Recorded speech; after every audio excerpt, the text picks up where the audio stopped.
One more battle and I'll get through this. One more level and I'll escape.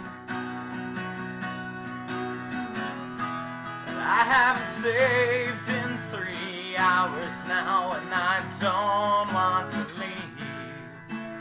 I don't want to leave. Who is the greatest superhero in the world? Is it Superman? No. Is it No. Is it Aquaman? Okay, get the hell out of my office. As I was saying, the greatest superhero in the world is Sonic. Hedgehog? I said get out. Okay, Take that! it's Sonic Blast Man. Sonic Blast Man. He punches people. Let's just get on with the review. Sonic Blast Man was originally an arcade game released by Taito in the early 90s. It used a punching bag that the player had to hit as hard as they could to get a better score. Taito later recalled the game in 1995 amid complaints of wrist injuries among players. Taito was later sued for $50,000 for not disclosing the injuries. Unlike the arcade game, the Super Nintendo version was just a simple beat-em-up, like Double Dragon. However, the game still includes some bonus stages, which are just levels straight from the arcade version itself. These bonus stages required you to rapidly press the buttons on the D-pad to charge up your punch, and then lining up your punch, press A to hit the offending object. These bonus stages lead to one of the most profoundly philosophical things I've ever seen in a video game. Sonic Blast Man, in an effort to save a young child from being struck by a truck, jumps in front of it and destroys it with several punches.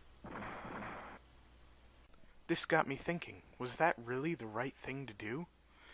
At the very least, Sonic Blast Man destroyed the truck and ruined that guy's job, but at the worst, he killed the man. Yes, he did save the baby's life, but at what cost? And who's to say the baby's life is worth more than the driver's? Oh well, too late to worry about it now. Moving on. The bulk of the gameplay in Sonic Blast Man is a beat-em-up. You move around with the D-pad and you punch people. A lot. There are also a couple of throws and super punches, but the most impressive thing you're going to see is the D-punch. You only get a limited number of D-punches per life, and when you use one, it hits every enemy on screen for massive damage. 100 megatons? That's pretty impressive, but I think I know someone who can do better.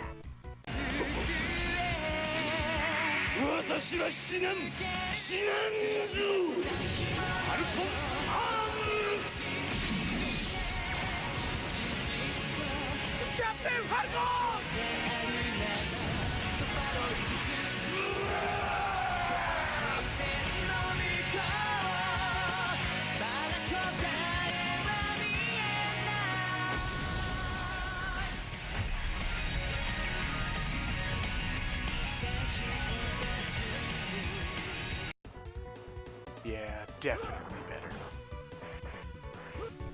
At the end of each stage, you'll fight a boss, like Wolverine, a sewer alien, or... Oh my god, is that the Ed 209? It totally looks like the Ed 209. This game makes so much more sense now. It's just RoboCop on vacation. The gameplay itself is simple, but very difficult. I don't think I ever actually made it to the final boss. Still, I'd recommend you play it. Just don't get hung up on the idea of finishing it, unless you're really good at beat-em-ups. Graphics are good, the sound is good. There's nothing really here to complain about. And nothing that special about it either.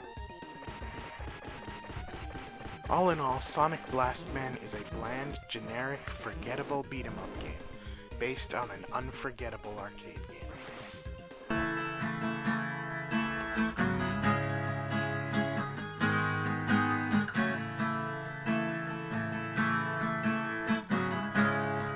everything I love is burning around me, and everything I own is up in flames.